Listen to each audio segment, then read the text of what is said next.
Pak, kenapa orang Islam ini kok adanya aneh-aneh? Aneh-aneh bagaimana Bapak Pendeta? Tadi begitu saya masuk sini, terdengarlah suara adzan yang asing di kuping saya. Ada kata-kata aso. Aso apalah saya tidak tahu, Pak. Oh betul Bapak Pendeta, itu adzan subuh pakai as-sholatu khairum minan naum.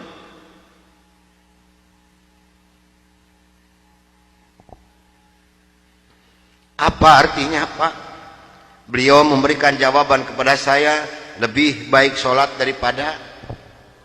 Bukan semakin tertarik kepada Islam, tidak, tapi saya semakin membenci. Kenapa? Karena iri di dalam hati saya. Kenapa orang Islam ini berani meninggalkan tidurnya untuk melaksanakan ibadat kepada Tuhannya dengan kata-kata yang ada di adzan ini? Maka timbullah kata-kata yang keluar dari mulut saya yang sangat dan sangat menyakitkan Bapak Rosi dan umat Islam yang lainnya. Kata saya, kalau begini orang Islam ini lebih goblok lagi. Kapan molornya kalau sholat melulu? Dulu sebelum saya mengenal kepada Islam, banyak sekali yang beliau terangkan kepada saya tentang ajaran agama Islam. Dan akhirnya beliau memberikan satu Al-Quran dengan terjemah produksi Departemen Agama. Kata beliau kepada saya, ini untuk Bapak Pendeta kalau memerlukan, tapi kalau tidak tolong kembalikan kepada saya. Saya terima ini Al-Quranul Karim. Kira-kira jam 3 lebih saya keluar dari rumah beliau, masuk rumah kontrakan saya. Begitu saya nyampe di rumah kontrakan, saya langsung ditegur oleh rekan-rekan saya, termasuk oleh Dr. Cornelis dan Dr. Johan. Dari mana Brur kok dari pagi sampai sore begini baru pulang? Sedangkan jam 4 sore ini Brur harus memimpin kami untuk membawa umat Islam yang ada di kampung Prapanca ini. Maka saya katakan kepada rekan saya bahwa saya sudah menanyakan tentang azan dan saya diberikan satu Al-Quran ini. Ini ditertawakan semua oleh rekan saya. Seharusnya sore itu saya memimpin penginjilan. Entah kenapa saya ini malas sama sekali untuk melaksanakan tugas. Mungkin ini sudah jalan dari Allah Subhanahu wa Ta'ala. Maka saya punya tugas, saya serahkan kepada Dr. Cornelis dan Dr. Johan. Brur, tolong pimpin misi kita ini, tolong pimpin penginjilan kita ini, bawa umat Islam sebanyak-banyak yang ada di kampung Prapanca ini. Dan ini dananya 16 juta, tolong bagikan kepada mereka. Pakaian, beras, indomie, susu, gula pasir, dan kebutuhan hidup sehari-hari yang sudah tersedia di dalam kendaraan. Silahkan Brur bagikan, harus tepat pada sasaran. Berangkatlah rekan saya 14 ini menjajakan agama door to door dengan bermodalkan uang 16 juta, pakaian dan kebutuhan hidup sehari-hari.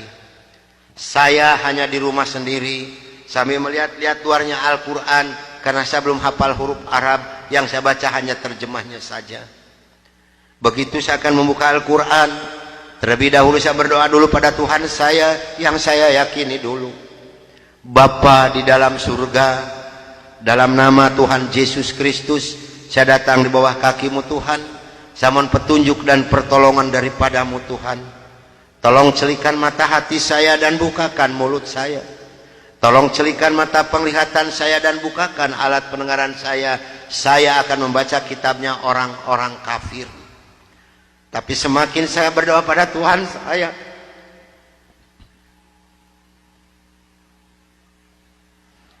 semakin terbukalah dalam Al-Quran ini. Ini suatu keanehan yang nyata di dalam kehidupan saya. Karena saya bingung membuka Al-Quran ini dari mana pertamanya. Begitu saya membuka Al-Quran langsung surat Ali Imran. Di dalam surat Ali Imran ini timbul kembali keanehan yang kedua di dalam benak saya. Kenapa dalam surat Ali Imran ini kok hanya 2 ayat yang diberi tanda merah, yang lain tidak ada? Yaitu Ali Imran 85 dan 102. Ini kalau ibu dan bapak percaya pada iman saya, selama 3 bulan kurang lebih saya tidak pernah merasakan tidur. Hanya membolak-balik membaca arti daripada 2 ayat ini saja. Disitulah taufik dan hidayah masuk pada diri saya. Bergemetarlah seluruh tubuh saya ini, bergejolaklah di dalam dada saya ini. Bahkan dalam hati kecil saya mengatakan, hanya Islamlah yang benar, hanya Islam yang dapat menyelamatkan umat manusia. Maka saya harus berani mengatakan kepada rekan saya, apapun yang akan terjadi, saya siap untuk menerima risikonya. Atas bimbingan dan pelajaran dari Bapak Rosid, atas petunjuk dan petuah dari Bapak Rosid, saya memberanikan diri menghampiri rekan saya 14 yang sedang mengadakan kebaktian doa.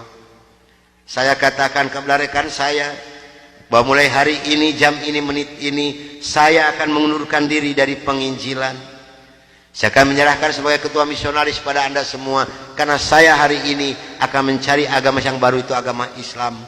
Karena hanya Islam yang benar, hanya Islam yang dapat menyelamatkan umat manusia.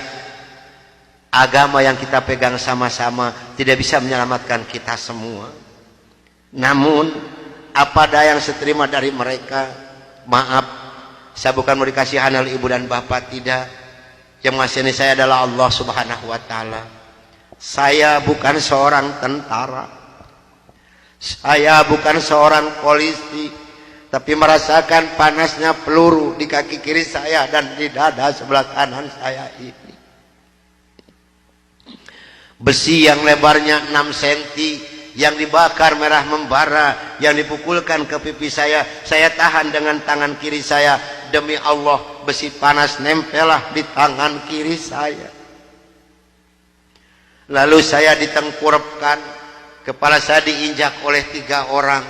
Tangan saya, kaki saya kiri kanan dipegang dan diikat oleh mereka. Lalu punggung saya dipukuli oleh Dr. Johan pakai kursi rotan.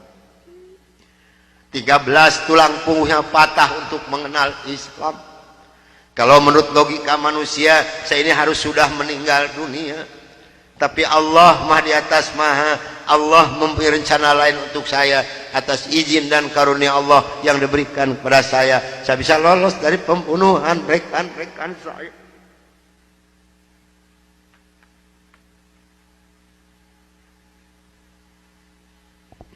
Sambil merasakan panasnya di kaki kiri saya dan di dada sebelah kanan saya, pedihnya di tangan saya, ngilunya di punggung saya loncat keluar dari rumah sambil berteriak mengucapkan La ilaha illallah Muhammadur Rasulullah. Padahal ini asing di mulut saya. Belum pernah ada seorang pun yang mengajarkan kalimat thayyibah di dalam mulut saya ini. Belum pernah sekalipun saya belajar kalimat thayyibah di dalam mulut saya ini. Ini maunah yang pertama Allah berikan melalui mulut saya.